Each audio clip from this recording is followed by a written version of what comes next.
Okay, well, I think we'll start introducing our webinar today. Hello, everyone. Thanks for joining us. I'm Jackie from COTA New South Wales, and you've joined us for our COTA conversation on beating scams. Today, I'm on the lands of the Gadigal people of the Eora Nation, and I pay my respects to their elders past and present, and to First Nations people who are joining us today. Now, there's a lot of interest in this topic because we've had a lot of registrations. So our aim today is to keep you informed, not scare you away from using technology, but make you hopefully feel a little bit more confident about engaging with it. So before we get underway, a reminder that the Council on the Ageing, or COTA New South Wales, is an independent not-for-profit organisation. We represent the interests of people aged 50 years and older in New South Wales, and there are a lot of us out there.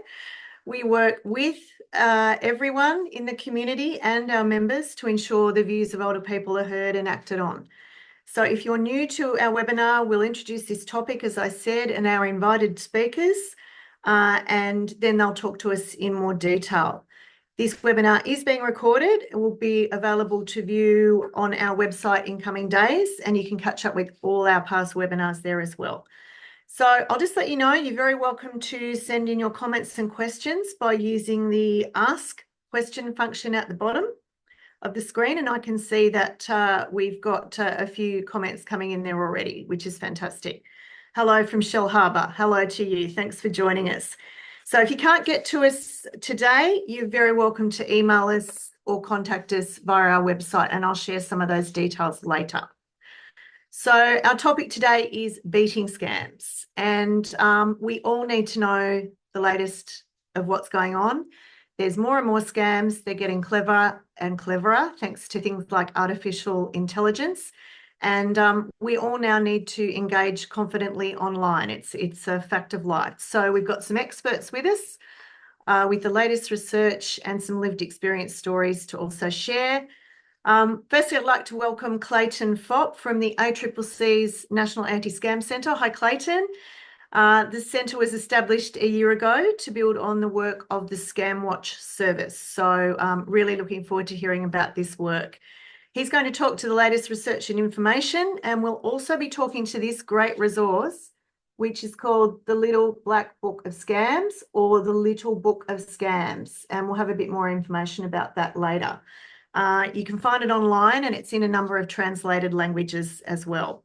And welcome also to Annie and David McCubbin, who are going to take us through a role play exercise to help us identify and recognise when we might be being targeted, what buttons are being pushed, and share some strategies on how we might be able to deal with it. Thank you so much for joining us, and we'll get to you a little bit later.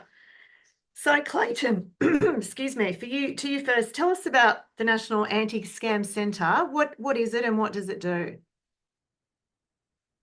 Jackie, it's really great to be here with you all. You've done a terrific job, actually, of explaining how we've come to exist. The ACCC, the Australian Competition and Consumer Commission, has had an interest in scams in our role as Australia's consumer champion for many years. And many joining us today will have seen the Scamwatch website or used some of the resources like the Little Book of Scams that you had. But last year, because of the year-on-year rise in losses to scams that we've seen across Australia, the government established the National Anti-Scam Centre to, I guess, continue and expand on the work that's been happening in the scam space for many years in the ACCC, with a particular view to coordinating the many anti-scam efforts across government and industry and consumer groups, and also to equip consumers to spot and avoid scams. Great. Okay. So unfortunately, while these advances are being made, older people are remaining some of those who are particularly vulnerable, especially to financial scams. Can you talk to that a little bit? Yeah, that is exactly right. and I'll share some numbers in a moment. We are seeing scam losses reduce across the board. However, the 65 plus age group particularly are still very, very much overrepresented in losses to scams. And there are some particular scams that seem to disproportionately affect older Australians. And so we're really keen to work out what we can do to help reverse those trends and to equip people, as you've said, not to shy away from using technology or getting off their phones or their iPads or whatever, because we know there's so many benefits for older Australians in using those different technological pieces of equipment and what have you. But we do want to be wise about how we approach them and how we use them and do everything we can to protect ourselves and others against scams.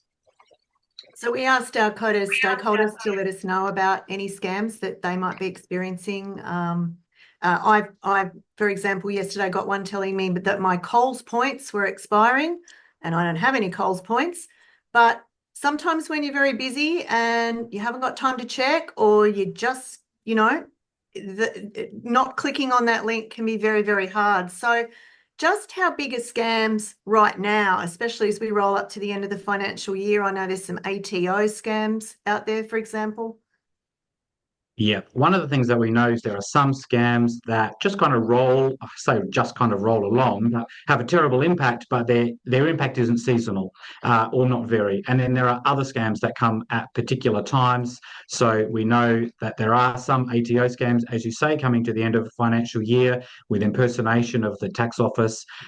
There are others that come up around Valentine's Day. Romance, dating and romance scams are a very big issue at that time, particularly. Christmas shopping leads to significant parcel delivery scams and online shopping scams. So there are some that are just kind of more or less constant and others that appear at different times. Some of the big ones this year, so far this year, investment scams by amount lost are the worst for Australian consumers. By far the largest amounts of money are being lost in investment scams. And then that's followed by dating and romance scams and phishing scams, where we get a text message or a phone call and we respond to that, thinking that it's our bank or phone provider or whoever, and then we discover that we've sent money to someone, to a criminal. I mean, let's not mince our words. These are not tricksters. These are not people playing games with us. These are financial criminals stealing from Australians. And so we really want to do what we can to stop them and to equip Australians to spot and avoid. And we're saying before, there are some scams that particularly or disproportionately target older Australians. Certainly investment scams are a big one there, and dating and romance scams, but also remote access, which I'll share a bit more about a bit later on. Someone who gets access to your computer or device, that's a particular problem for lots of older Australians as well. Yes, okay. I think many of us have had these experiences. So thanks for letting us know where you're listening to us and joining us today. We've got Coffs Harbour and Windsor. Hello, Neil from Windsor. Shirley's letting us know that she got an email about 2 o'clock this morning about her Medicare rebate expiring. So as we know, it's happening. And hello, Phil from Orange joining us. Very cold morning there today. So Clayton, you've got a presentation for us. Maybe we'll let you, we'll throw to that. We'll go through that, and then hopefully we do have to let you go around 11 a.m. this morning, but hopefully we'll have a bit more time to chat afterwards. So thanks. Take it away. Perfect. Thank you so much. And hopefully you can see my blue screen there. Really, really pleased to be able to join with all of you today, and thank you for the opportunity. Our General Manager, Jade Richmond, actually hoped that she was going to be able to be here. She's unable to be here because she's unwell, unfortunately. But that's all the better for me because I get to spend some time with you all this morning.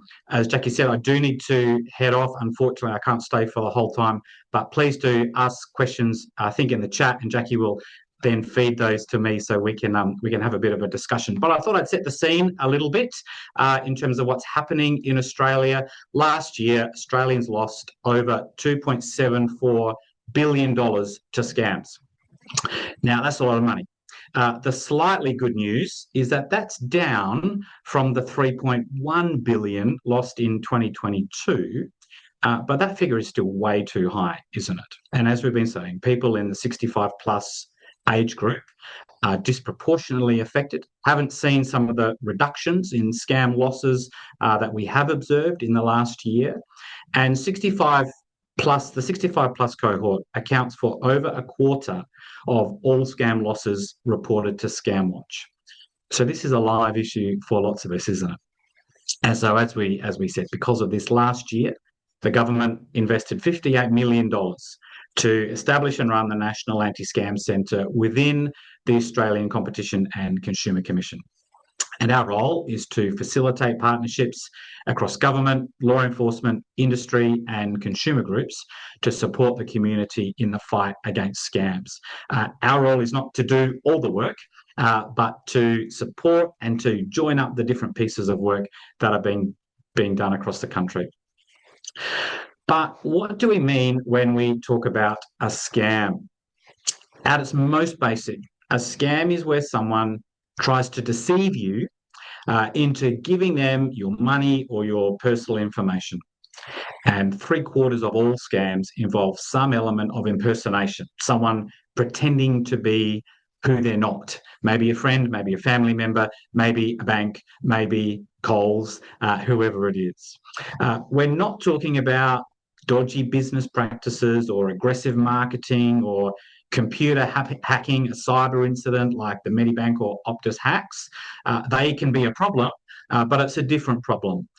So what we're talking about is people deceiving you into handing over money or personal information. Gone are the days when scam emails were filled with spelling errors, were very easy to spot. Today, they're very sophisticated and incredibly difficult to spot. And they come to us in a range of ways, through text messages, through social media, through email, through phone calls, and even in person. Believe it or not, we're beginning to see scammers knocking on people's doors, pretending to be from the bank, or arranging to meet people in shopping centre car parks where the victim hands over huge amounts of cash they've been told to withdraw from the bank. Scams generally rely on us being too busy to think too closely about our actions and responses, particularly online. Because in the online world, we're often more likely to believe things that we would question in the physical world. Just think about it. If someone came up to us in the street and offered us free investment advice and then asked us to hand over thousands of dollars in cash, we would probably be hesitant. And yet it's easy to fall into a trap like that online. And scammers often try to convince us to rush into action. They give a sense of urgency so that we don't have time to think too carefully about the situation or to check with others. The government did some research last year, and one of the findings that came out of that was about what they called being in a hot state. You certainly don't have to remember the detail here on the slide, but just get a sense of how these things affect us. The hot state is where our emotions affect our decision making. We can probably all think of times where this has happened in other areas of life. Your head says no, but your heart says yes. Perhaps we've made purchases on that basis in the past. We make a decision that is more than usual influenced by our emotions. Now, scammers are experts in shifting their victims into the hot state in these 5 particular ways. Again, certainly no need to remember the detail, but have a think about how slowing down, involving others, checking can help mitigate these. Scammers are highly emotive. Think of romance scams or people's fears for their family, concerns about their financial security. Scammers are experts at exploiting all of these. Scammers offer something specific to our needs. Perhaps we've clicked on a link about investments, and so they know we're looking for investments, and then that's what they offer us. It always seems to be good value, and this is perhaps becoming more of an issue as lots of Australians are facing cost of living pressures. It's timely. Loads of us engage with Services Australia or MyGov, and so when we get a text message that says it's from MyGov, we think, oh yeah, that makes sense. And scammers, as we know, use fake endorsements, often celebrities who people trust. Now, we all function in the hot state at different times. And so it's really important to slow down, to stop, to check, to verify, and not to rush. We'll think about that a bit more as we look at some examples. I thought it might be useful for us to look at some real case studies, real life case studies of the types of scams we're seeing at the moment. And I'm sure that lots of us will have encountered some of these. Remote access scams, very, very common type. This is the one I mentioned that perhaps 65 plus are disproportionately represented at. It's not as high for other segments of the population. This is when a criminal gets access to your phone or to your computer. Usually this starts with a phone call or a text message purporting to come from Microsoft or from your bank or phone company or internet provider. They tell you to download a piece of software, but that gives them access to your device and therefore to everything you do on that device, like internet banking. And you can see in that case study that what looked like a phone call from Microsoft led to a phone conversation and then ultimately to John's bank accounts being emptied because he downloaded the piece of software he was directed to, and then the scammers, the criminals, emptied his bank accounts. So what could we do to protect ourselves in this sort of situation? Well, this absolutely doesn't mean that we've all got to stop using our devices, get off internet banking, anything like that. But here are some things to bear in mind. Don't provide remote access to your device to anyone. Microsoft will not ask you to do this. Your bank will not ask you to do this. Another thing I'd say is only download software from trustworthy sources. So the company app stores are generally speaking quite safe, or other businesses that you trust. Never provide anyone with your personal or banking information, even if they say they are from your bank.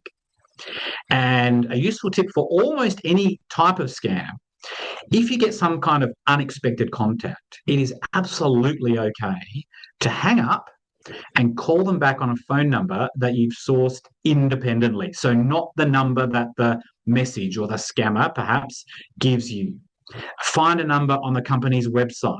Look them up in the phone book. Your phone bill has the phone company's number on it. Your bank card has the bank's phone number on the back of it. Call them back on that number and verify that it really is them calling you. Some kind of basic, simple things. It's always good to protect your computer with antivirus software, to run system updates when you get notified to do that. Keep it up to date and protected. And if you suspect you've downloaded malicious software or given someone remote access to your device, immediately turn it off, take it to a qualified computer technician so that the software can be removed. Another real-life case study, this one on family impersonation scams. Sandy here was a woman who got a text message from her son who was away at boarding school, teenage son. His mobile phone was broken, he said, and so he borrowed one from a friend, and that was why the number that he was messaging his mum on was a different number. Ben asked Sandy to transfer $1,200 to the mobile phone repair shop to pay for the repairs on his phone, which she did. And later that day, though, Sandy got a call from Ben on his old number. And she was confused, especially when Ben said he hadn't messaged her. And this, in fact, was a scammer, and Sandy had transferred $1,200 to a scammer's bank account. You can see the emotion and urgency that we were talking about before. She's separated from her son. He's off at school. She wants to be able to contact him. And so entirely natural that she quickly pays the money in order to get the phone fixed. If you get a phone call or a message from someone who's claiming to be a friend or a family member, but you don't recognise the number, or they say it's a new number, the very first thing to do is to call them on the old number that you've got for them, whether that's in your phone or in your address book. Verify them by ringing on that old number. And if they pick up, you know straight away that this is a scam attempt. And I guess also never send money without being absolutely sure who you're sending it to. Might be questions on that a bit later on. Let's look at one more example, bank impersonation scams. Again, this is a real case study. Customer got a text message about a problem with a transaction and a number to call. On Jane's phone, the message appeared in the same text message thread as other messages that really had come from her bank, and she knew those ones came from a bank, so everything looks legitimate. But Jane's worried because she hasn't made a $2,800 transfer. So she calls the number. The person asks the bank's standard security questions, asks her to tell him the code that the bank sends to her phone. When she's told to change her password, though, Jane gets a bit suspicious and she hangs up. She looks up the bank's number on the website, and it's a different number to the one she called from the text message. She calls the bank, simultaneously logs back into her internet banking, only to see several large withdrawals, and the bank tells her that her money has already been transferred overseas. Again, in terms of what she might have been able to do differently, don't click on links in text messages. Don't call numbers in text messages. Again, no need to be afraid or alarmed if you get a text message from your bank or purporting to be from your bank, but get out your statement, get out your card, look at the number on the back and call that number to find out if it really is a problem that your bank's letting you know about. Don't click on a link that the message that might be included in the message. Don't call a phone number that's included in a text message. And just to make sure you don't ever provide your online banking passwords or security codes or PINs to anyone over the phone. The bank will never ask you to do that. It's also important to realise that scammers can send messages, like in this case with Jane, that look like they come from your bank or Australia Post or MyGov or Coles, like we were saying before, or whoever, and they will appear alongside all the legitimate messages from those organisations in your phone. The government actually has plans in place to make this impossible for scammers. We're not there yet, so at the moment they can still do it. But just because the message is there in the list with all the other messages that really are from your bank or from Services Australia, that doesn't mean that they have actually legitimately sent you that message. Just dig out some paperwork, get your last letter from Centrelink and call the number that's on that. So to draw some threads together, here are 3 key steps that will go a long way to helping us avoid scams. Stop, check, protect. It's kind of our mantra in the National Anti-Scam Centre. And you'll see how these kind of mitigate against that hot state where we're just caught up in the scam and the scammers calling the shots and we're doing exactly what they want us to do. So stop, don't rush. It's almost never as urgent as the scammer will make it seem. If you get an unexpected phone call, maybe from your bank, and you say, I'm going to hang up, look up your number and call you back, your bank or phone company will be absolutely fine with that. It's the scammer who will say, no, this is very urgent. We need to do this now. That's stop. Check who you're talking to. Check the number. Check with somebody else. Do you think this message is real? What should I do? Is this video really the Prime Minister promoting some investment? With AI and deep fakes, it can be hard to tell sometimes, but perhaps someone else can help us figure it out. And protect. If you think something is not right, act quickly. Call your bank straight away. Please report it to ScamWatch. You can see the website there, even if you haven't lost any money. Reports to ScamWatch are one of the ways that we at the National Anti-Scam Centre find out what types of scams are happening. And so if you are able to report online, that's a good way to help others as well. And also phone numbers and emails that are reported to ScamWatch are referred for removal. And those ads that use fake videos of celebrities, if you report those to ScamWatch, we absolutely pass them on to the digital platforms to have them removed. We're currently simplifying the process to make it easier to report scams. And so hopefully that's helpful. We only have the ability to receive reports online. We don't have a call centre that can take reports. I know that makes it difficult for some and doesn't work for some people, but that's what we're able to do at the moment. And so please do report if you're able, as I say, even if you haven't lost any money. Do have a look at the website, scamwatch.gov.au. There's lots of useful information there. The little book of scams that Jackie held up before, and that's translated into a number of different languages as well, besides English. And we're about to launch an expansion into a whole bunch of other languages as well that will be available on the website for people to download. So please do have a look there. Lots of information about how to stay up to date and protect yourself from scams. I'd better stop there, I think. Back to you, Jackie. Thank you very much. Thank you, Clayton. Thanks for sharing all those fantastic details. And those are some very common scams that I think all of us have probably been exposed to. And yeah, the head no, heart yes, I can certainly relate to, as I'm sure plenty of other people can. I'd like to thank everyone that's sharing their examples with us, because getting past feelings of shame and admitting that you might have, fallen for something and you're really angry with yourself later. Mike says, my wife was scammed into handing over identity details to a phone remote access scam, supposedly from a Telstra technician, the day after her mobile was ported to Telstra. She'd had problems setting up her Telstra app access. Bit of a coincidence.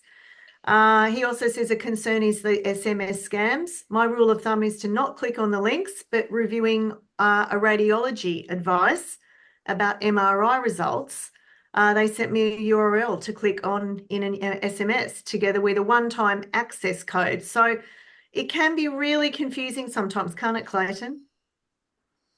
Absolutely. And we are working with various industry sectors to try and move away from having links in text messages. But there are, as in that example, still cases where that's happening. I'd always encourage people to get in contact directly with the provider or the business if they're able to. Ask if there's another way that can be at least verified. Did you send me? I received this text message with a link to my results. Can you please confirm that you have sent this? And that office should be able to look up in their records and say, yes, we have sent this. At least then you know that the message has come from the supplier or the organisation that it purports to. But again, the trick is not to call the number in if there's a number in the text message, but to source the number independently, look on the last bill that you got from the organisation and call that number. Yeah, and maybe get some help, maybe from your neighbour, a family Absolutely. member. I mean, don't be afraid Yeah. to ask for help, because I know that's something that I do. We are being constantly bombarded with information, and we need to make sure it's the right information. So yeah, Juliana also says, my last scan sent the link by email and had a message to ring to check the validity. So that sounds like a pretty good process. Yeah. Okay. Yeah, Clayton, absolutely. thank you. Thank you so much for joining us today. I know you've got another engagement to get to, but I'll just remind everyone again that the information that Clayton has shared with us, we'll put links to this on the website. If you can't get to our website, you can give us a call at COTA New South Wales. All those numbers and details are on on our website. You can email us as well. But Clayton, thank you so much, and hopefully we can, maybe get you on again in a few months' time and Absolutely. get a bit of an update as the situation moves. So thanks again. Thank you. Thank you very much. Thanks for having me. Bravo. Bravo. Okay, well, we'll say goodbye to Clayton now, and I'd just like to welcome those of you who have joined us sort of mid-session. You're on the COTA New South Wales Beating Scams webinar today, and we've just had a fabulous presentation from Clayton Fopp from the ACCC's National Anti-Scam Watch Centre. So what we're going to do now is delve into more of what's going on when we're scammed, and I'm going to reintroduce Annie and David McCubbin. They're professional communicators with a background in acting and professional workplace training. Annie's also authored books that explore critical thinking and its role in scam prevention. So fantastic for you to be joining us. Welcome to both of you. Thank you so much. We're so happy to be here. We're absolutely delighted, and to be following Clayton's presentation. I thought that was incredibly comprehensive and so clear, and that there are a couple of things that you can do that are likely to keep you safe. But I love that description of the hot state. Yeah. Perfect. Because when we start to think that we've got it down, that we've got our defences in place, that's often when we're most vulnerable. Now, I need to explain that I'm sitting next to Annie McCubbin, who actually happens to have been thinking about this very deeply for many, many years. She wrote a book a few years ago called Why Smart Women Make Bad Decisions, and this is Why Smart Women Buy the Lies, which is specifically about the thought processes that make us vulnerable to these scammers. And yet, 2 days ago, I was scammed. Oh, Yes. So it just goes to show that my it brain happens is to everyone. It happens to everyone. Yeah, and talking about it is how we're hopefully going to make things better. So I know that you've got some role play scenarios. Put it out for us to model how we might be approached, with the aim of helping us to feel a bit more confident. Again, not to scare us too much, but how we can maybe fend off any dodgy or suspicious interactions. So Yeah, that's right. I'll get out of the way, and you guys take it away. Yeah, terrific. So this is going to be very much the human drama of it. You know, when we know what we're supposed to not do in certain situations, but somehow we do. And just in relation to that scam, I bought a book on dog training because they've searched me and know that I'm obsessed with dogs, you see. So we're primed. I was absolutely primed. So it can happen to anybody. I think you spent about $115. I did. I did indeed. On an e-book that was written by ChatGPT and something like that. I mean, maybe ChatGPT is very good with dogs. I'm not quite sure. Listen, look, before we begin, we also want to acknowledge the traditional owners of the lands from which we are broadcasting today. We're coming to you from Gadigal country. And we pay our respects to elders, past, present, and emerging. And we recognise the importance of community and that deep, trusting relationship, the trusting relationships that have sustained these lands and these waters for generations. And we aim to honour that legacy by fostering respect, understanding, and unity within our community. And that's us. And today we're going to do that by sharing insights that we hope, like Clayton, that can help people identify a scam and defend themselves. So as you've just heard, research tells us that the top 5 scam types by incidence are 1.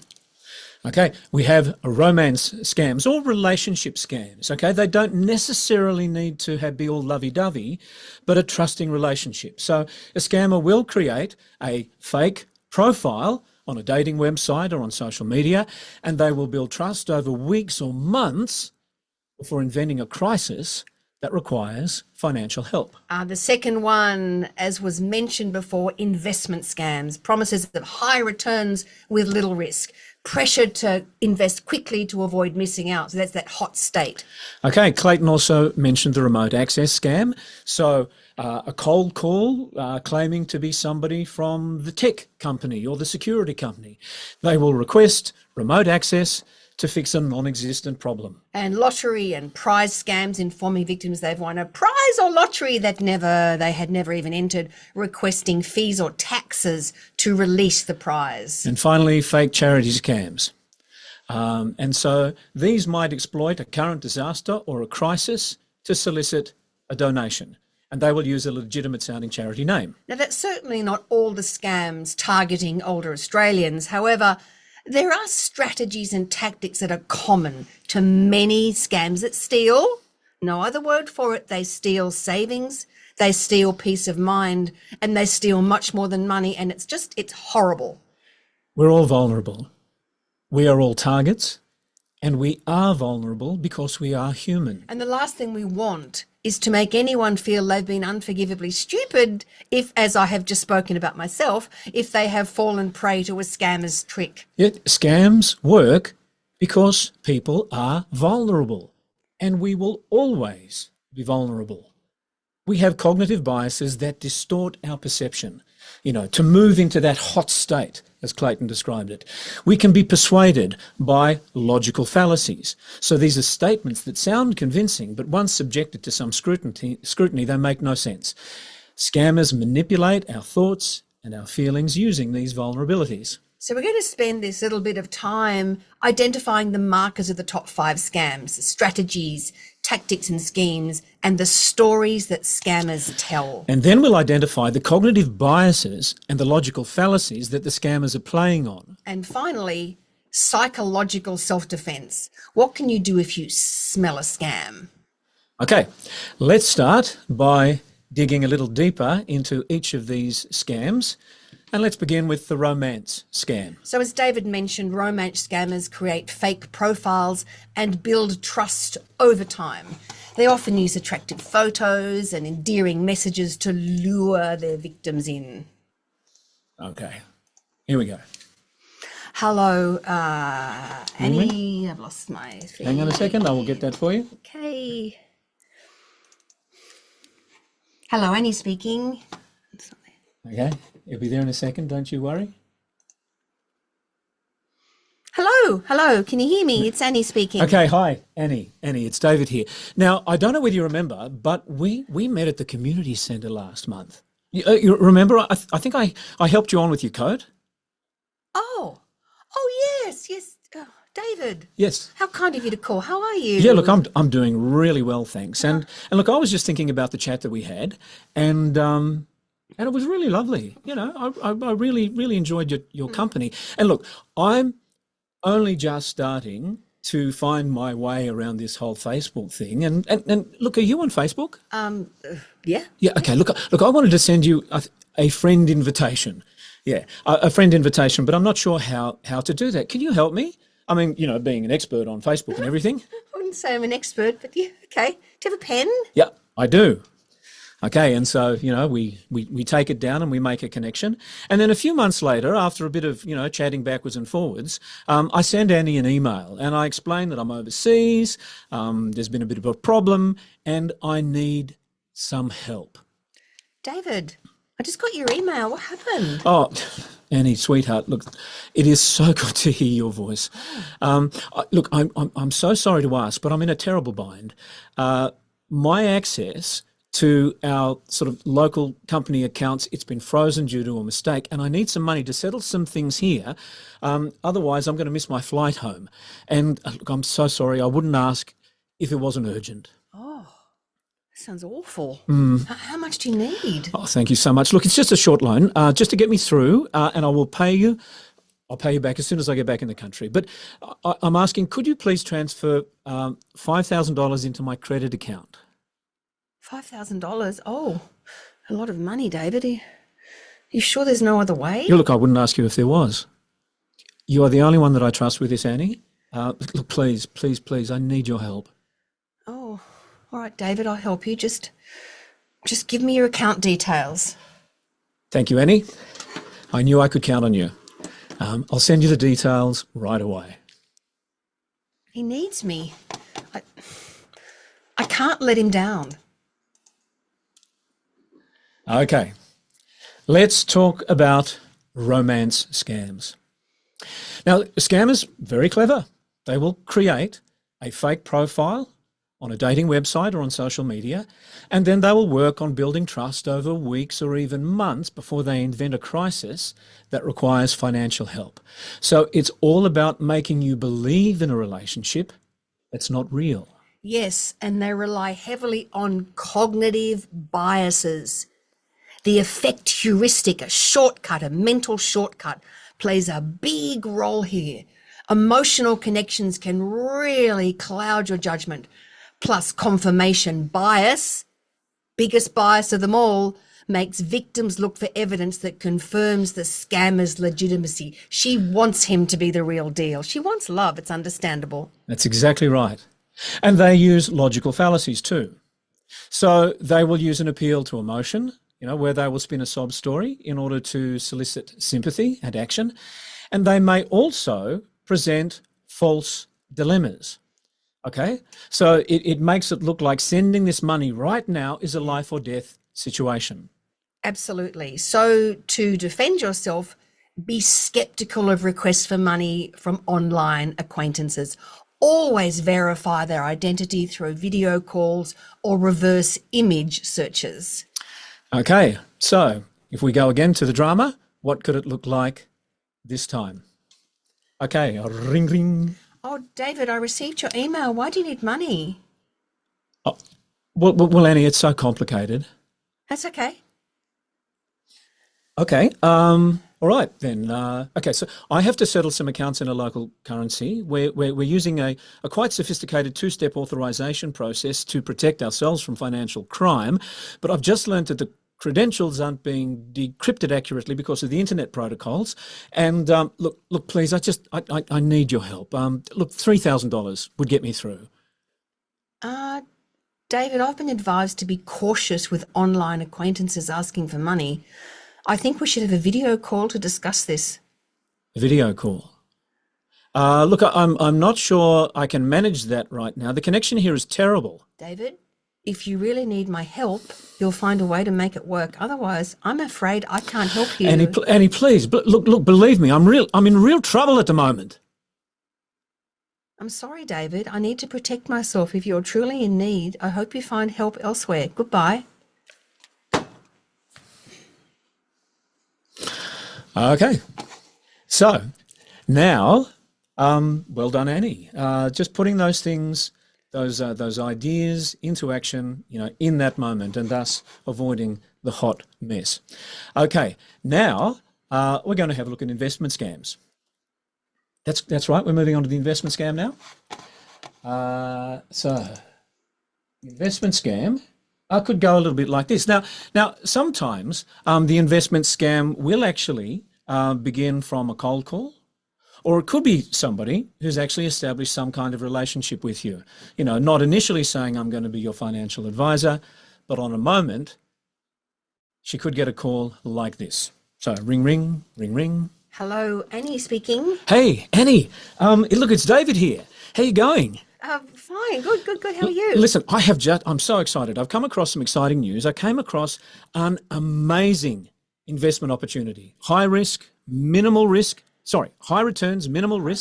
And look, I know about what you want to achieve in your life, your ambitions, what you want to do with your family, and I thought about you immediately. Oh, what kind of investment? Well, it's a biotech startup, and they're promising incredible returns, and I've already seen some fantastic gains. And look, you want to miss this one out. You wouldn't want to miss it, believe me. High returns with little risk does sound intriguing, but I've always been really cautious with my investments. Yeah. Look, I understand, but this is a golden opportunity. You have to act fast, though. So these chances, they don't come around often. Oh, I don't know, David. It seems too good to be true. Look, trust me, Annie. I'm in it myself. I promise you. You will thank me later. Okay. Okay. Yeah. Can you help me with this? Yeah. Look, it is going to be my pleasure.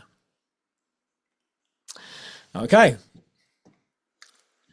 Investment scams.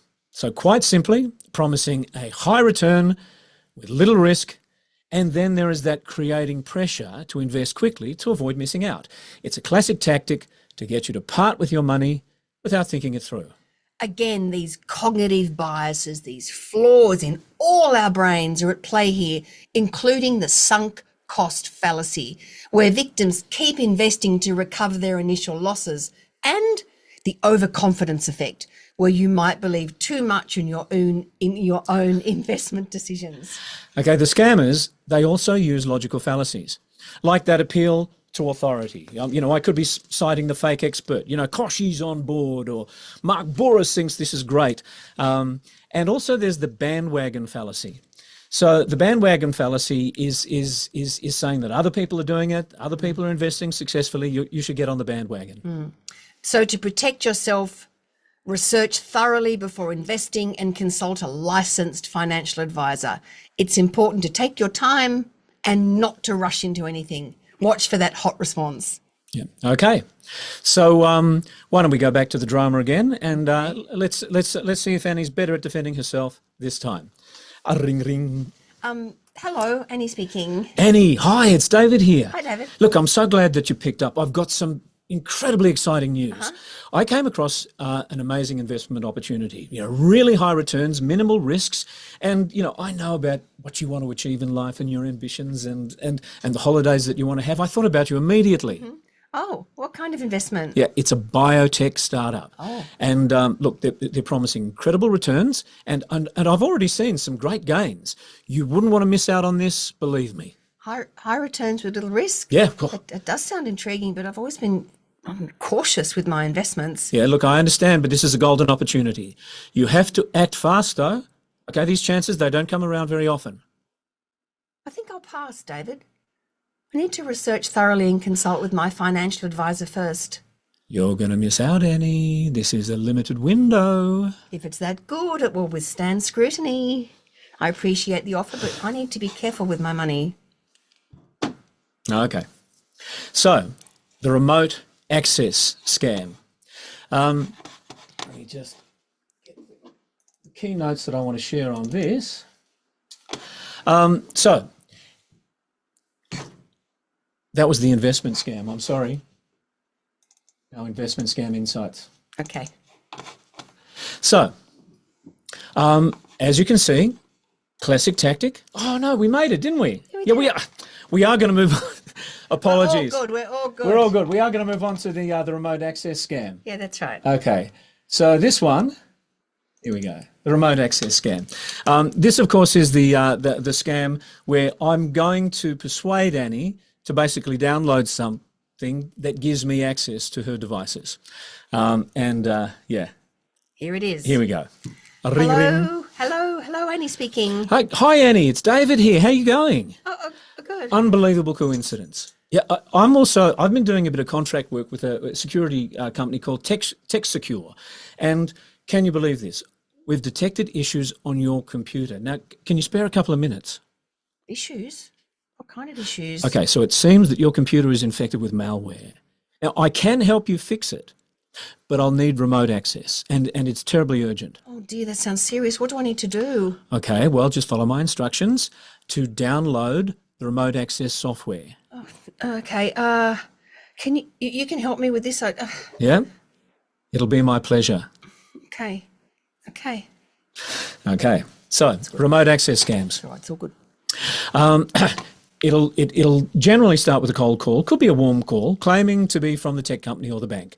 They will tell you with absolute authority that there are issues with your computer, and they will request remote access to fix what you would find is actually a non-existent problem. It sounds convincing, but it's a trap. Now back to these biases. This plays on authority bias, where we automatically, all of us, trust authoritative sounding callers, and the availability heuristic, where fear, that hot sense of urgency, is induced by recalling similar real threats. Yes, they use the appeal to fear, claiming those threats to your data and to your finances. They also might use an ad hominem attack. Okay, so an ad hominem attack is when you criticize somebody for their inability to solve your problem, and they position themselves as the only one that can help. So the best defense is to never grant remote access to unsolicited callers. Always contact the company directly, as Clayton was saying, using verified contact details. Okie dokie. So let's have Another go at that. Another go at the defense. Right. So here we are, and Hello, Annie speaking. hello, Annie. It's David here. Look, I'm just doing a bit of contract work with a company called Tech Secure, and you wouldn't believe this. Tremendous coincidence. And I'm glad that I've got you because we have detected some issues with your computer. Now, can you spare a few minutes? Issues? What kind of issues? Well, it seems that your computer is infected with some malware. Now, I can help you fix it, but I'll need remote access, and it's very urgent. I've heard about these types of calls. I think I'll contact my own tech support first. Thank you for the call. No. Hey, Annie, look, you're making a really big mistake. Your data is immediately at risk. If there's a real issue, my own tech support can handle it. Goodbye. All right. The fake lottery scam. Sorry, the remote access scam has been taken care of. Well done. Have you ever known someone who has actually won a lot of money from a lottery or a raffle or some kind of competition? It doesn't happen often, but it happens, and we remember it. And there are a lot of competitions at the moment, raffles, competitions that you didn't even know that you entered. So it's not surprising that people get caught out in this way. Go back to the drama. Okay. Hello, Annie speaking. Sorry, Annie. That's all right. Just to make this less confusing for everybody, here we are. Hello, Annie speaking. Congratulations, Annie. You've won a prize in our lottery draw. Isn't that fantastic? A prize? But I don't remember entering any lottery. Yeah, no, look, it was a complimentary draw, and it's so wonderful. You have won a substantial amount of money. We just need to settle the fees to release the prize. Oh, I could give that money to my children's school fees. That's right. Fees, how much are we talking about? Okay, so it would just be a small fee of $500, and once that is cleared, then the prize is yours. Oh, wow, that's wonderful. Pretty cool, eh? Thank you. That's Okay, fantastic. so give me those details and we'll get this in motion. All right, so the fake lottery scam.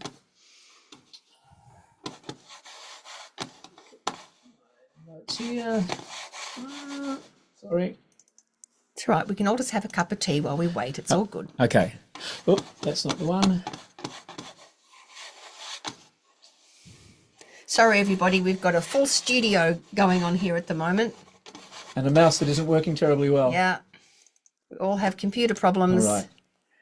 If only someone could come online and help me with it. Okay, so the fake lottery scam.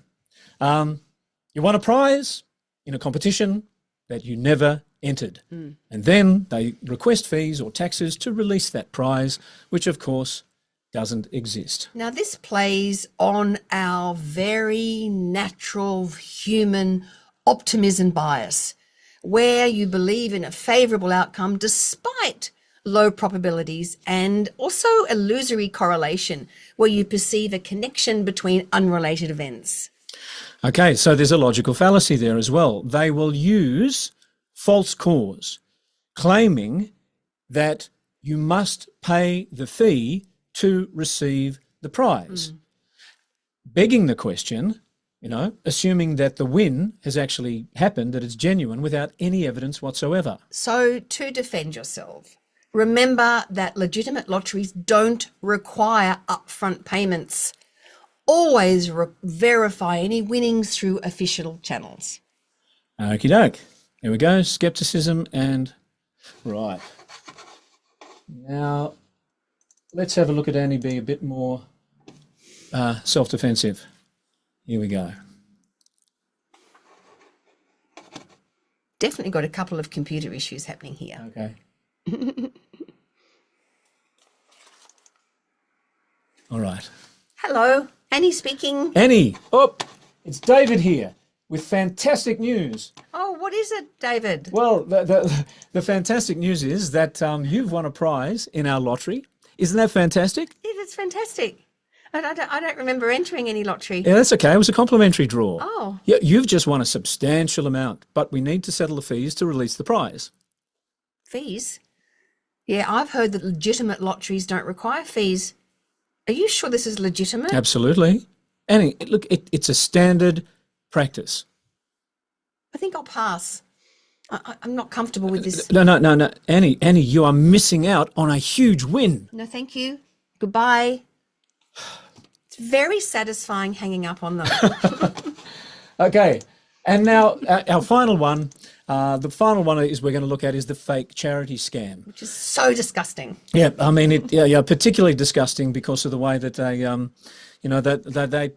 they play on the goodwill of people to contribute when they're contributing to the wealth of the scammer. Okay, here we go. I'll be friendly though. Hello, Annie speaking. Annie, hi there. Look, this is David from Global Aid Fund. Now, I'm sure you are aware of the terrible floods that are raging through the subcontinent at the moment, Yes. and we're raising funds for disaster relief. And I'm wondering if you could help with that. Oh dear, so what exactly happened? Yeah, look, devastating flood. Families are in desperate need, and any donation helps. Oh, poor people. It sounds awful. How can I donate? Well, look, I can help you with that. You can transfer the funds directly to the Global Aid Fund account, quick and secure. Okay. Can you help me do that? It'll be my pleasure. Okay, so the fake charity scam. What are the things that we can recognise happen again and again? Come on, let's keep going. There it is. There it is. Okay, so they exploit disasters or crises to solicit donations, and they will come up with a legitimate sounding charity name to gain your trust. So they play on the fact that people are kind. They play on the reciprocity norm, where you feel obligated to give after receiving a solicitation and social proof, where you believe in the legitimacy based on others' fake testimonials. The logical fallacies that they use include the appeal to pity, with emotional stories to solicit donations.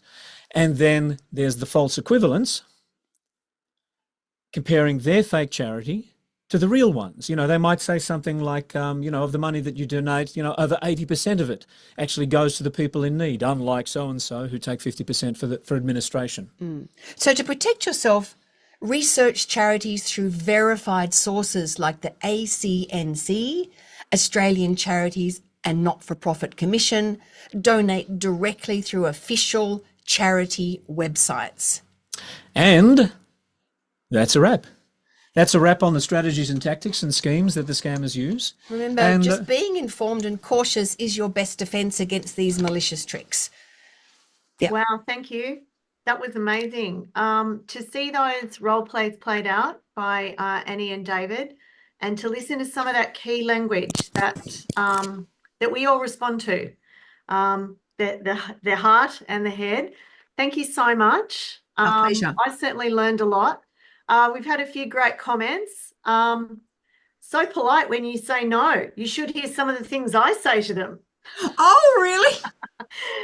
Jennifer says someone was recently requesting donations for selling raffle tickets for Meals on Wheels in Newcastle. So, that sounds like a pretty legitimate thing to be asked about.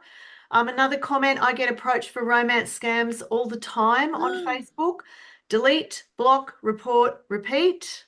So thank you. I think that's a great example as well.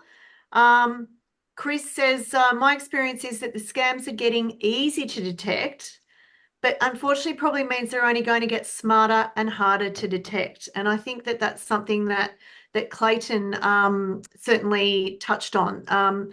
Artificial intelligence means that things that used to make scams stand out, things like spelling mistakes or, wrong sentence structure, things like that are currently being addressed, and it's harder and harder to see. So I think we've all learned a lot today, and I want to thank you both for joining us. So it's our pleasure. I'll pick up on a couple of other things that I wanted to share with our audience.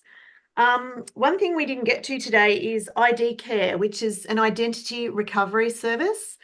It's a national support centre for victims of identity crime. It offers a free a service to assist victims with repairing the damage to their reputation, their credit history, and their identity information. And one of our webinar attendees has shared this information with us that they've gone through this process for their partner, and it was very helpful and very successful. So we'll include the information about ID Care on the page for this webinar, but there is a 1-800 number for ID Care, 1-800-595-160. That's ID Care, 1-800-595-160. So as we wrap up our webinar for today, I'm just going to run back through what we've talked about. So we spoke to Clayton Fopp from the National Anti-Scam Centre. Their fabulous publication is The Little Black Book of Scams. It's actually been rewritten as The Little Book of Scams, so you might see it pop up somewhere else, perhaps not with a black cover. We'll put all those links on our webinar page as well for you. You report your scams to the National Anti-Scam Centre, and it's really important that we all do this because the more we know, the more we can help protect others. We also touched on briefly in all our presentations today on banking and financial scams. The Australian Banking Association has some information for customers, and we'll include that on our webpage as well. Again, reporting is really important. Contacting the bank as soon as you can, making sure you're talking to the right people at the bank in the instance, so letting them know that you think you've been scammed. So I think the comments that we're getting in is that this is very common. This is happening to a lot of people. Sometimes people have mentioned also that they are getting the knock on the door that I know that Clayton Fopp mentioned. I think we all know that we have to be a little bit more careful about who we open our door to nowadays. Being polite and firm and assertive, not aggressive, is probably the way to go. But I'd like to thank everyone for joining us today. And please do join us for our next COTA conversation coming up in July. As I've said, this webinar will be up online very soon. We've got comments coming in. Thank you, Annie and David. Very useful information. Thanks so much to our speakers. Lisa's also let us know you can get support in New South Wales with the New South Wales Government's ID support service. So we'll include those details as well. So with that, I'm going to sign off. I hope everybody has a wonderful rest of morning and you can get outside and enjoy sunshine if you have it near you. Bye for now.